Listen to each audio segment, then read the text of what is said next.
Okay, so this compressor has a ton of stuff back in here, including this capacitor. So what I did is I used zip ties by drilling a hole in here. Then I sneaked in a zip tie through the side, as you can see right here where these vent holes are. So that's where the two zip ties are going across. And then I drilled two little holes. I of course insulated the wire extra, and I put hot glue so they don't vibrate. And I relocated it for a purpose of cooling, because these compressors gets hot.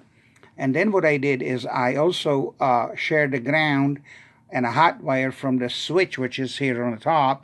So this fan goes on only when this adapter, which is a 110 to or 120 volts to 12 volts, is going to feed the fan. Now what I did is I used a UV glue to glue this original lid that was back in here, which is just this top part. Glued it right here, and after I centered it really nicely, and then I took a drill bit and drilled through, and as you can see, it comes out in these holes where my thumb is, in a corner, all four corners. And then these are M4 millimeter screws.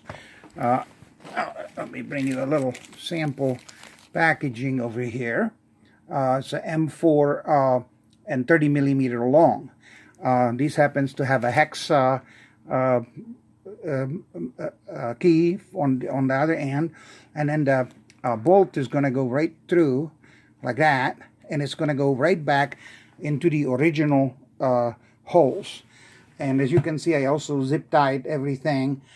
This is hot glued. I don't recommend anyone to do that, but nobody's going to use this compressor but me, and I know that I hot glued this. I had an outlet in here, you know, like from an extension cord, but unfortunately it's too big, bulky. Anyway, it was just awful. I took it off and I soldered the two leads in here. Again, I don't recommend any of that.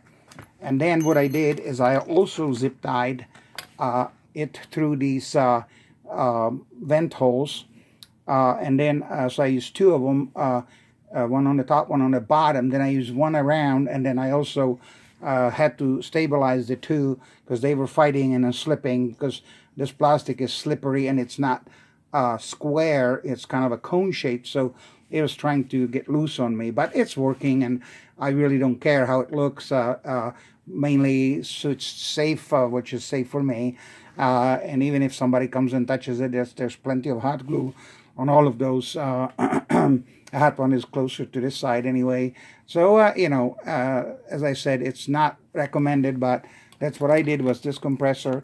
And I'm going to go ahead and put this fan on, and then I'll turn it on for you.